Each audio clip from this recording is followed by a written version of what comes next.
What's up, everybody? It's your boy Marvin Melendez. This is another episode of All My Friends Talk podcast, where I talk to all my creative artists, advocates, and just around amazing friends.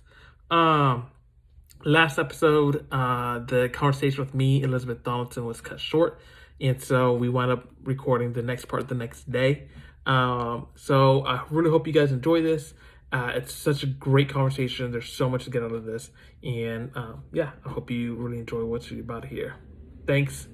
Make sure you like, comment, subscribe. Bye. And we're back. We're back. Alrighty, so this is so fun. Okay, I got a couple questions for you. Yeah. One, I think that you did a really great job of just clarifying like what you've done as far as like ways to limit the interactions, the unwanted interactions you've been getting. Yeah. But do you feel like what you're doing is sustainable to like just as a whole for other women and other people in general to do this? Like, and I know yesterday we talked about ways that we wish we could happen, like we wish we could report the DMs and things like that, but that's not sustainable, right? So how is what can people do collectively to kind of simmer that behavior down? Oh my goodness. That's such a comprehensive, it's a great question. I feel like it's so comprehensive. I think the biggest thing, and I think that it is happening more and more, is that I think, there's a saying that I subscribe to, and it's very simple, but it's very powerful, is that what you can confront, you can handle. And that goes with anything. And I had some girl who I'm friends with on Facebook posted this really, really, really brilliant statement. It was very simple the other day about actually confronting. Real confronting is being able to be there comfortably and actually confront something. Confronting doesn't mean yelling. Confronting doesn't mean weeping. Confronting doesn't mean like, we're gonna do this, bro. Like, actual, real confront is the ability to be there comfortably and observe something and look at it for what it is and see it without any all these crazy emotions popping off, and not to invalidate any of those emotions should they occur within a person. But when you can really confront something, you can just calmly observe what it is and then make logical decisions about the best ways to act. And so I think, and this would be somewhat universal with all issues, not just the issue of sexual harassment online, but there's a lot of things going on right now, issues that we are looking at that we've never looked at before, and problems that we're seeing that we need to solve as a culture and as a society that we've never confronted, we've never even looked at them. So now I think that people are in a space where they're looking, but I don't know if they're fully confronting, and so I think, with this and with any problem, I think it's, hell, my sister and I were even talking about this from a perspective of the environment the other day, is that everyone just has to be able to look at a problem and ask themselves, what can I do to make this better? And certainly, obviously I do think that, the platform should be held accountable. I really do think that there should be more. I just watched The Social Dilemma, which is a fascinating documentary all about social media. And it really makes you think, because it gets into a lot of things that I never thought of before, about algorithms and what this technology is doing to us and blah, blah, blah. And obviously social media is not going anywhere. Online dating and all that stuff isn't going anywhere. But I do think that it is, the companies that are making this technology do have a responsibility to put ethics into the platforms and figure out ways to locate these things. Because there's obviously, women getting sexually harassed on the internet is one of many, many, many problems that's happening online. There's kids that get bullied, and there's people that get trolled, and there's people who write nasty comments. All those things should be reportable. And I don't, I'm very into freedom. And I don't think that I'm very don't want a situation where you have an electronic big brother that's monitoring everything everybody does. And cause that can get weird too. You could build algorithms that would find certain keywords, but sometimes that can be detrimental. There's also the concept of consent is a huge thing. And so different people have different gradients of like what's personally ethical for them in terms of internet interaction. Some people do want to flirt online. Some people do want to meet people online. Some girls want that attention. So I'm not, I don't want to create a space where everything is policed, but I do think that there should be systems in place that can protect people's privacy boundaries and just create a culture of consent. And I think that in general, we just need to have more conversations about consent, and we need to have more conversations about the whole topic in general. I mean, I think that all that's happening is because we have the internet, it's exacerbating issues that already existed. And, I have this conversation with my mom all the time. Women are only recently in a position of independence and freedom.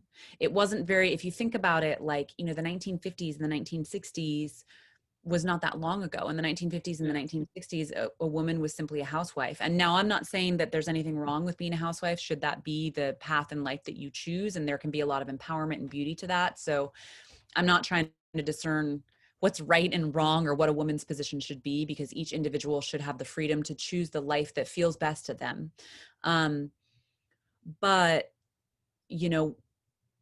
culturally, to a certain extent, women have been property for a very long time. And it's only recently that we're not property. So we have this sort of like combination. I mean, these are just my opinions, but we have this combination of, women experiencing a lot of freedom, experiencing a lot of, wanting to explore their own sexuality. We've got the internet. We've got spaces on the internet where, I mean, it's crazy because you can consider, influencing is a whole new thing. Fashion blogging is a whole new thing. Having a camera phone is a whole new thing. All of this stuff is so new.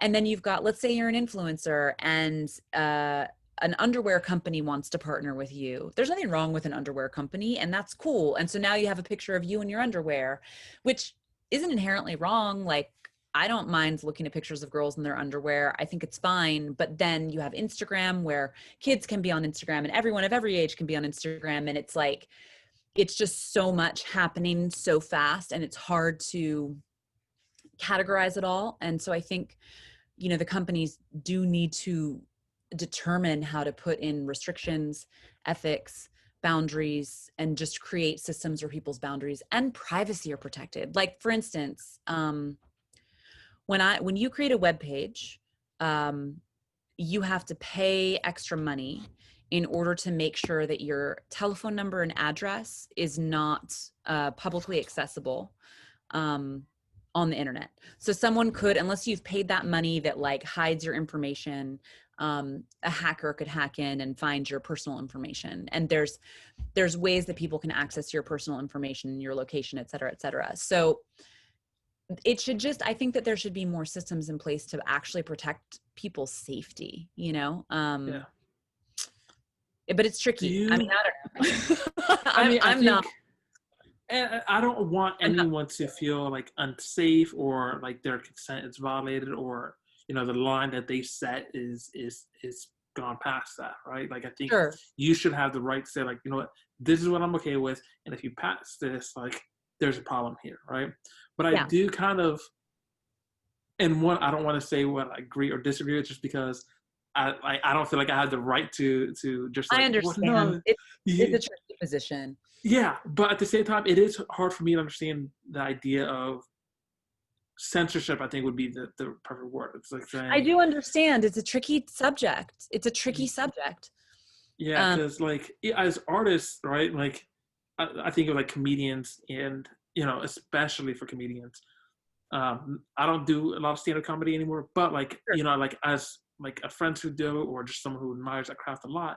And even like musicians, they're gonna say super vulgar things, super like things that are just out there that for most people, right? It's like, ooh, like that's just weird. But at the same time, it's just also hard to feel like you don't want that to be censored.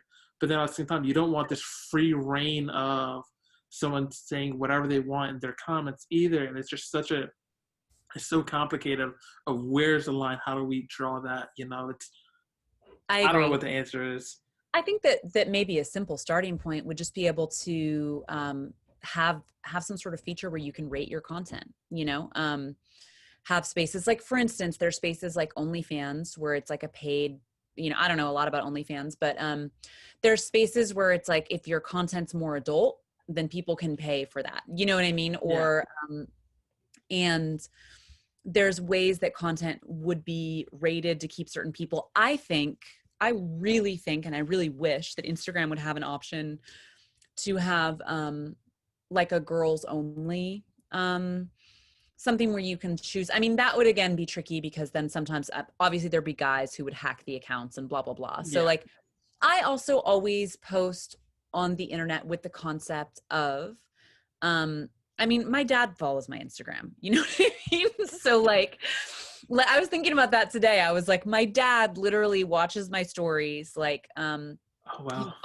he follows me on social media. So like, but I honestly don't, there's nothing, I mean, I am like a very much adult woman. You know what I mean? Like I'm like in my 30s, like I am a total adult.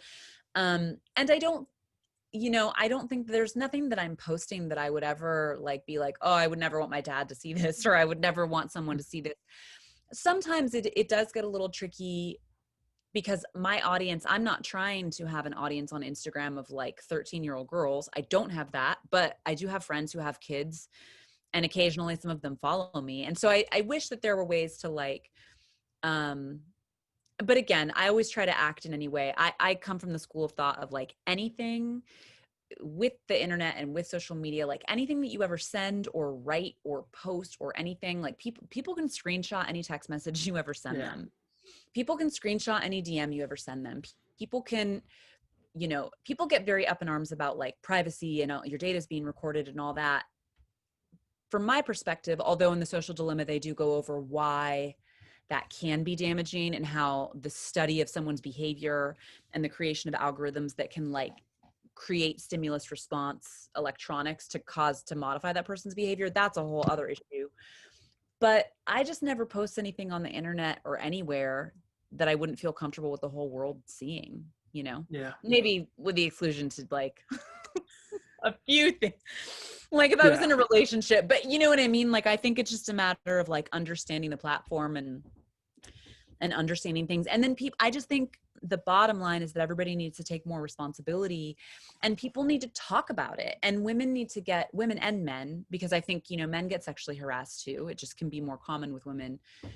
People need to get a lot better about saying like, this behavior is not okay. This isn't okay with me. I mean, like I was talking about this with a friend recently, that women very often, or when we're talking about things like sexual harassment, rape, sexual misconduct, a lot of those things, there's sort of two categories. There's like the category where it doesn't happen, and there's a category where it's a gross and like unacceptable thing, right? Like someone gets like, and when we, as women, when we think of sexual assault, when we think of rape, very often people think of it as like this violent, crazy act, and it is, but like, somebody breaks into your house and, whatever transpires. Or if it's sexual assault or sexual harassment on the internet, that someone is sending you something that's super offensive and just unfathomable. And while those things are true and those things are very unfortunate and they're awful, the thing that never gets talked about is the gray area. And the gray area is the conversations that we really need to have. And I think that women and men could become much more like empowered and responsible if more conversations were had about the nuances, because nobody ever has a conversation, when we talk about, for instance, rape, and granted, this is a bit like steeper of a gradient than, just simple sexual harassment on the internet, but it's still a related subject. You think about being in a situation where someone just like, there's a lot of force involved and it's a very violent act, which, yes, like I said, that does exist, but there's also a gray area of people are dating and they've had a couple drinks and, the girl may have intentions that are this and the guy may have intentions that are this. And maybe like a girl gets herself in a compromised situation. She's making out with a guy. She doesn't have her shirt on. And then all of a sudden he wants to do something further. Like so often in the realm of like romance and sex and like all like relationship things, there's just like, there aren't these specific steps of consent, you know? And we're not talking about having those conversations, and we're not practicing having those conversations. And nobody's, you know, when you're in sex ed or when you're in various things, like just nobody's really like talking about this stuff because it's really uncomfortable and like weird to talk about. But I think that Yeah. if we like open the door and like really had conversations about boundaries and how people should respect boundaries, and how it's totally okay to like to say like, I'm okay with this but I'm not okay with that, and I'm okay with this but I'm not okay with that, and just because you're this, you know, like that whole conversation, the whole argument that like because you were wearing this, or because you had a picture like this on the internet, or because you had that lingerie photo or whatever, that means that anyone has permission to do and say whatever they want because that's the message that you're sending. But that's actually not the truth, you know, at all.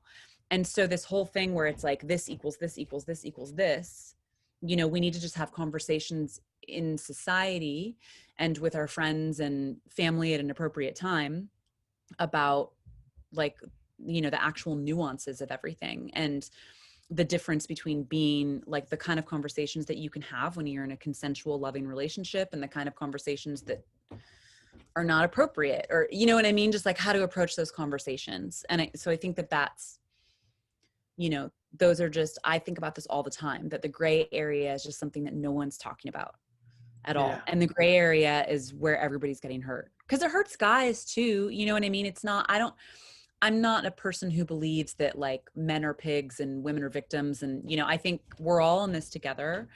And both sexes, you know, when like there's responsibility on both sides. And so the more that we can like discuss it in an intelligent way, and confront it calmly, the more we can come up with like appropriate solutions. You know, I don't have all the solutions. I'm just me. I have my own viewpoint, you know. Yeah. So, I mean, well, I mean, you're talking about this in a very well put fashion. One, I feel like I've just learned so much just having this conversation. oh, good. Uh, Yay. so, one thing I do want to ask you about, you said something yesterday, and I remember I went and listened back to the audio again today. Yeah. Um, and you said something that was kind of interesting to me. Um, you said something that sexual harassment could be as, you know, one as like from sending a dick pic to Yeah. someone just like DMs like, "Hey, you're beautiful," or "You're hot," or something like Yeah. that. Like, now I think that kind of shocked me just a little bit because although one that's not something like I think I'm ever like interested in doing, right? Like, especially since Sure. I'm married, it's like Yeah. I'm already past it. But like, at the same time, it does kind of surprising saying that you call that sexual harassment, because I think there is a sense of like, or at least some people just wouldn't know, right? I think me and you Yeah. talked about this a little bit yesterday. Like, sometimes people can be creepy in person and just not know they're not having any harmful intent. They think they're just being playful and just realize like, oh wait, that's not cool. Like, I realize like I just got to work on my personality and my game a little bit.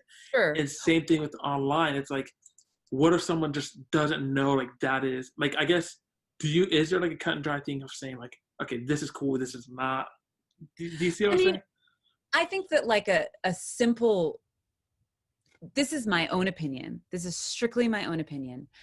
I think that centering a conversation when you want to like, you know, talk to a woman or respectfully approach a woman, centering the conversation around looks and physical appearance is just like, at its worst, kind of offensive, and at its best, just not very creative, you know?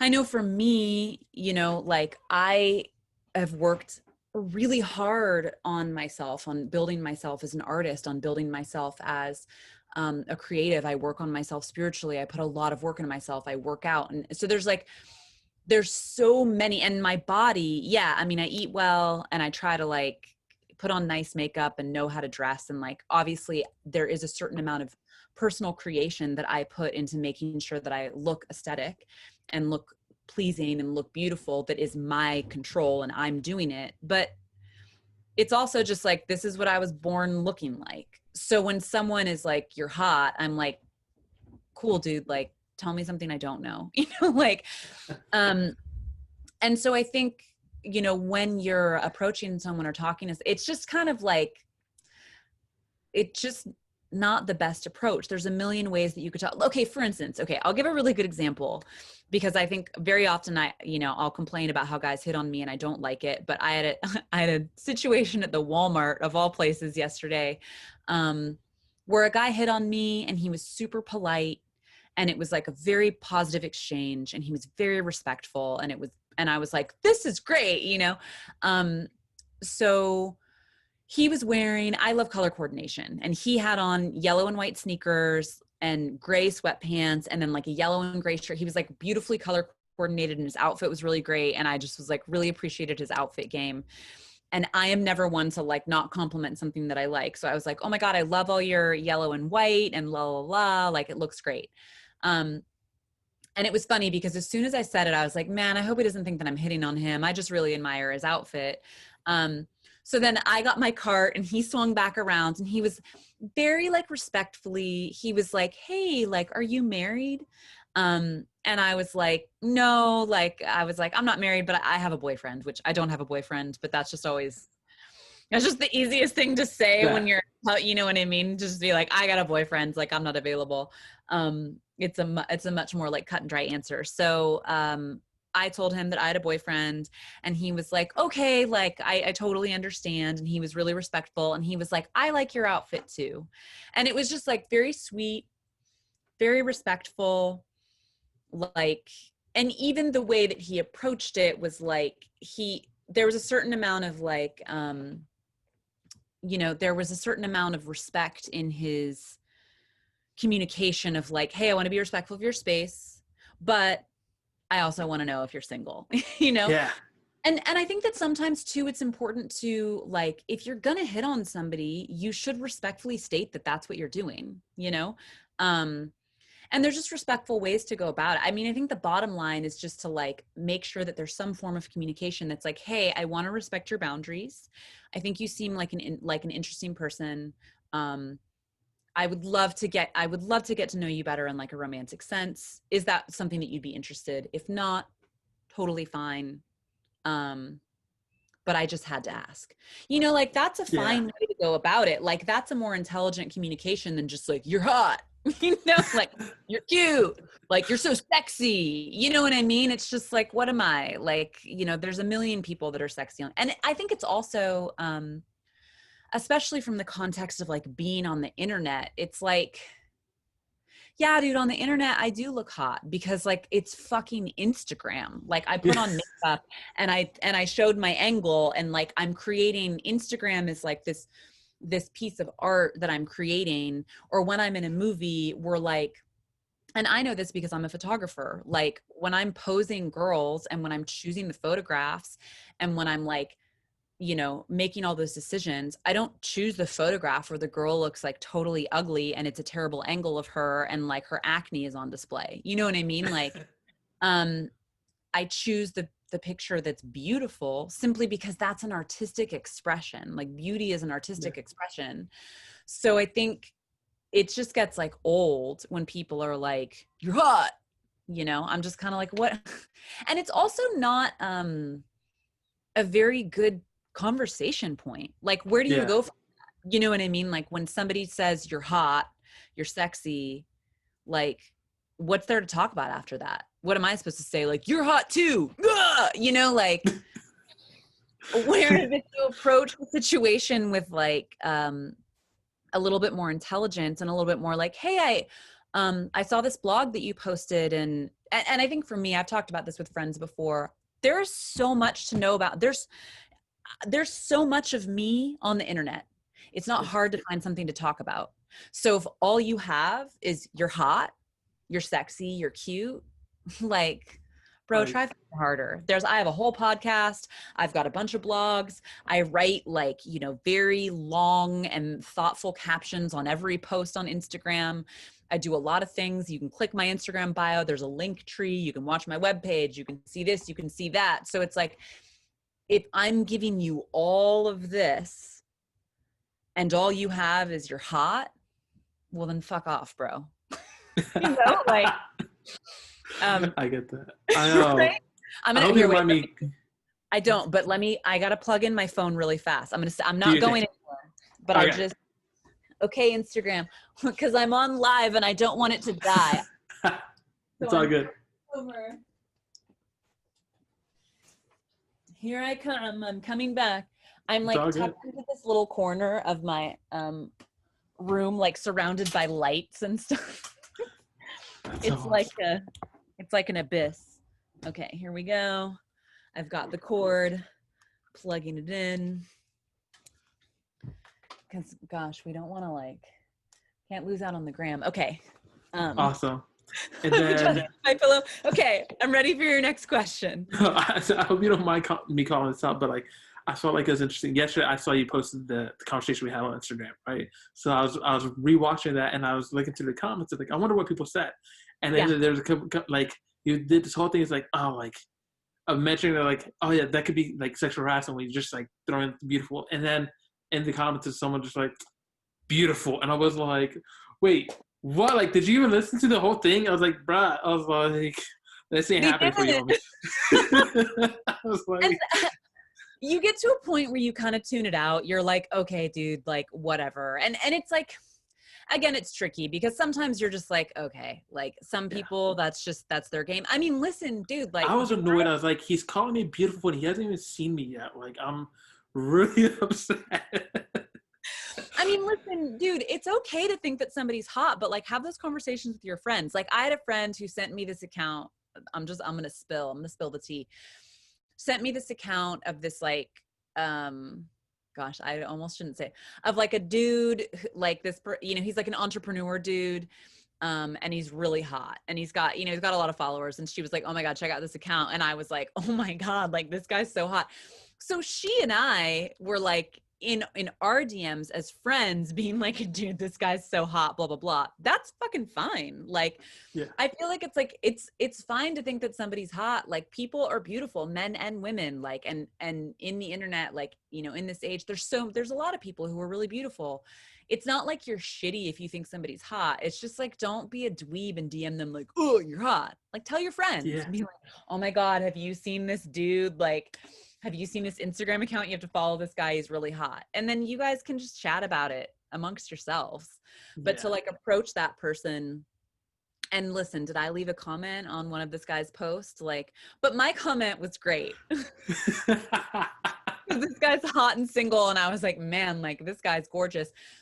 And there was like, so I commented on one of his posts, something like, oh my God, like, if you like hiking, you should go check out this one area or whatever, And I think that like, with human At least that relationships, shows you were interested in like them as a person. Like you paid attention to what they're talking about. I'm yeah. assuming. Exactly. And I'm offering value. It's like and I think that this applies to any and all relationships, whether they're like man, woman, like, or, or woman, woman, or of a sexual romantic nature or of a friendship nature. It's just like, you should always be coming with people, providing them value. And when you're just like, oh, you're hot.